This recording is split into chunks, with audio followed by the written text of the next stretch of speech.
What's good, y'all? It is Tuesday, December 30th. My name is Patrick, and you're listening to The Morning Show.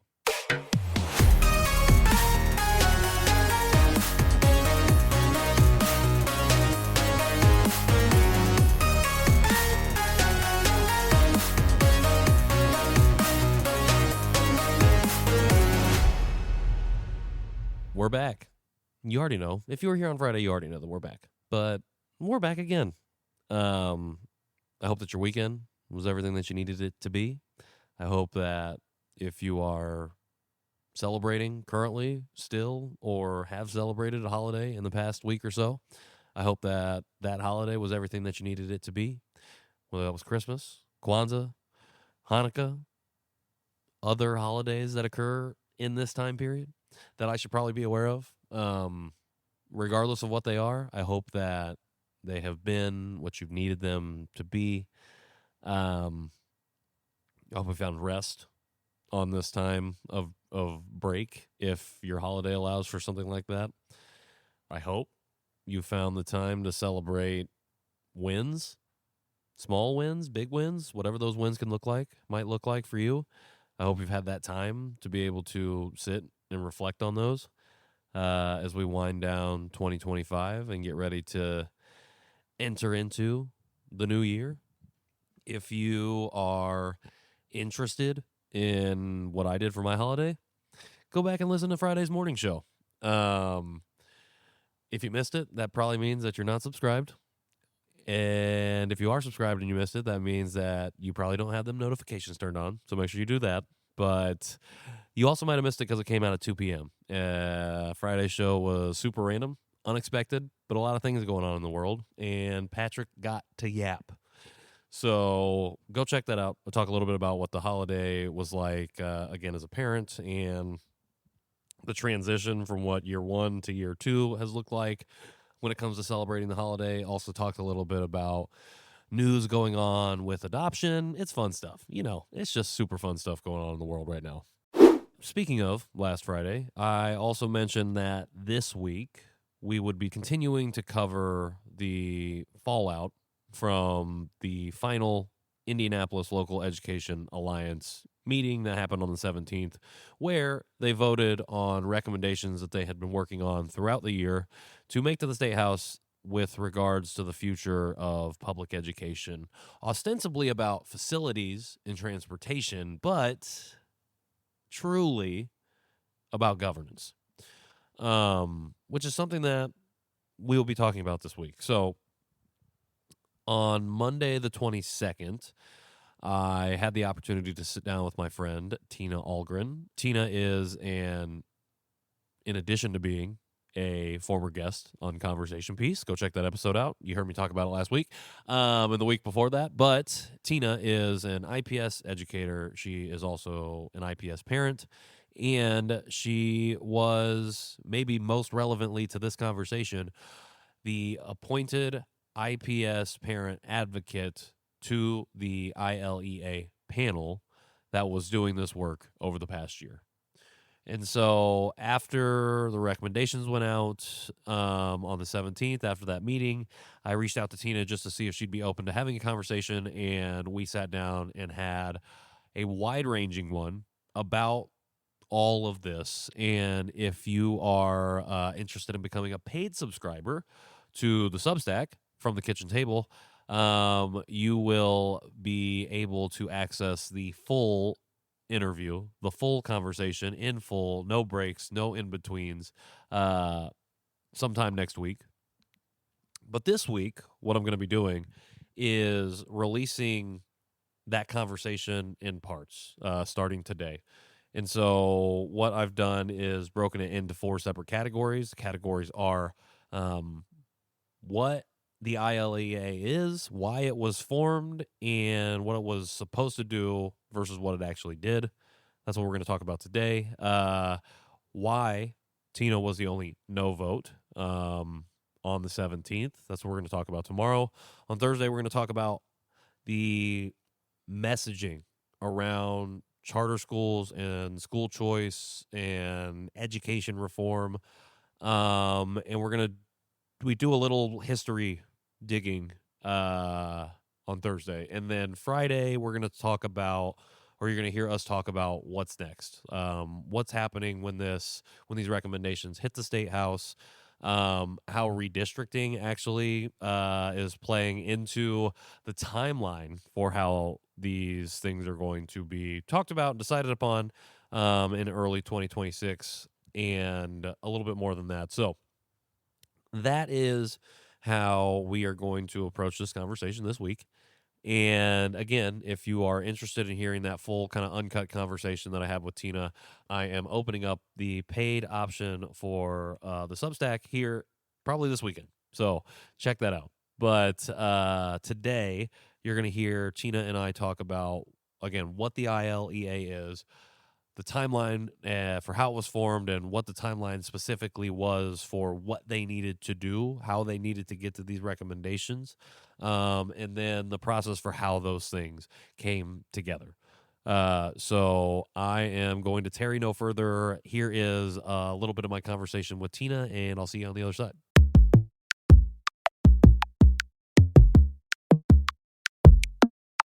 I was wondering if you could walk us through the timeline from formation to the 17th, because for folks who don't know, if they didn't tune in last week, you came on my show, my other show, Conversation Piece with Ronak Shah, and we had a long conversation about this. Not this specifically, but like a number of pieces of legislation that were moving through the House and Senate, or through the State House, specifically targeting public schools. Yeah, I don't even know we IPS. talked about this one. Oh, we did not. We did not. And so I was just wondering, because I feel like, to me, this all happened really fast. So, and I feel like I saw on one of the crayons that the final meeting was the 8th meeting. So stuff had been happening between or early 2025 and December. Can you just walk us through kind of like what that looked like, even from just a high level view? Yeah. So the Indianapolis Local Education Alliance, ILEA, which was created under House Enrolled Act 1515, I believe offered by Bob Boehning. But it came out of the State House. It changed a lot in its path. So honestly, even at the end of the session, I don't know, I could have told you exactly what it looks like. Sure. Because they went through a lot of different forms. But the goal is, especially as property tax sharing is going to start phasing in after Senate Enrolled Act 1, having some sort of structure for us as a city to look at efficiency with transportation, buildings, facilities. And then as part of that, you kind of have to dig into governance. Sure. And so that was kind of the main mission. Let's talk about, there's a lot of back and forth about the exact reasons for it. Again, we've talked a lot about, there's this oversaturation of schools, particularly in Center Township, and the challenges that creates. But there's not this like unified transportation system. We have IPS running about 70% of the buses for themselves and for charter partners. But then there are other independent charters running kind of their own thing. And then there's charters that don't have any busing. So it's kind of how do we align all that? Sure. One of the big things that I'm challenged with is that there was a talk about, well, we need to do this also because IPS is struggling financially. But I don't see a huge financial boon for IPS in the plan. That's one of the reasons I voted no. Okay. But so all of this, try to make these decisions to help fix these problems, but with a very short timeline. Sure. Right. So starting in June, and have to have a full report by December 31st. Yeah. So 6 months. And I said in my comments, that was one of my fears from the very beginning when I applied for this. And thank you to the IPS board for choosing me to sit on it. But I was worried that we would get to that point in December, and I would say, possibly I could even be like, I agree with everything that's on this piece of paper, but it's not enough detail for me to trust where it goes, right? Right. So really, we met once a month publicly, generally in the public access room or public assembly room at the city county building. But we also met in a couple other locations around the city, various schools. But the 9-member board, we met, and really for the first few months, it was mostly learning. So we saw presentations from IPS on transportation and from various charter entities. Same thing on facilities. We had one meeting, I want to say September, October, where we heard from representatives from Denver Public Schools, DC Public Schools, kind of trying to get a feel for the landscape in other places. Sure. Now, additionally, I know that what I'll call my IPS contingent, Andrew Neal and Brado Britt, and Dr. Johnson, who I want to say right now have been phenomenal support through this process. We also did a lot of like listening sessions around in IPS. We also did a lot of our own work to go out, reach out to different Sure. organizations and community members. So we were kind of doing our own thing on the side of like, how can we hear from people and learn from people throughout? But then in October, we started meeting in smaller groups as well. So that was really kind of our first set of private meetings was really early October. Okay. And I was on transportation. There was groups on facilities, and then So private meetings, as in like you were invited to come sit in and talk about whatever specific thing. Correct. So like hone in specifically on transportation. Gotcha. In my case, or another group honed in on facilities, and then through those series of meetings by November, we had a set of I don't even call it a set of recommendations. We had kind of some models that we could, these are things we've seen in other places or things that could be explored further with regard to these areas.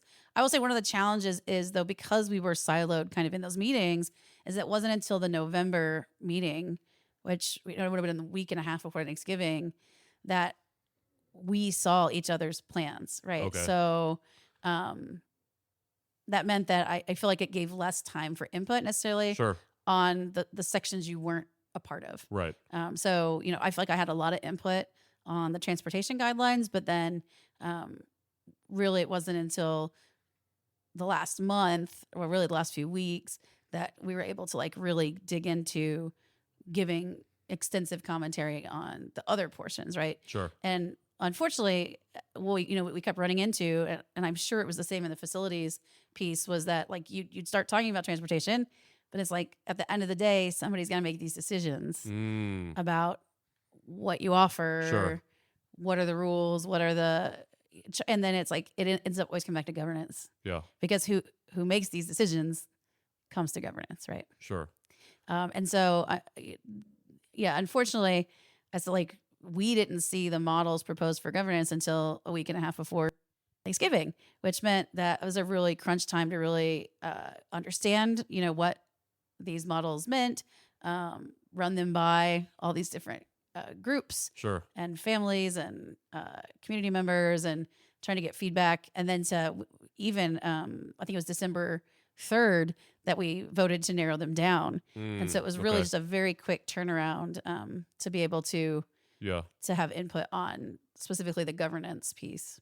So it makes sense to me that everything would lead into that direction. What doesn't make sense to me, again, is kind of this like truncated timeline that you have to make these decisions on. And like you said, you alluded to, like it's not even a list of recommendations. It's just almost like a set of bullet points, and then we will work through that. Yeah. And again, I would definitely blame the timeline on that. I had hoped we would get to more detail in that time. And I think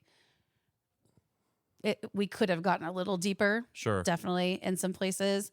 But there was also hesitation, I think, to, if we disagreed, it kind of sometimes became, well, we'll just leave that to the next group, right? Sure. Because we don't, our recommendations don't have to be that detailed. And I just, as I said in my statement, I just don't trust the legislature to fill those details in.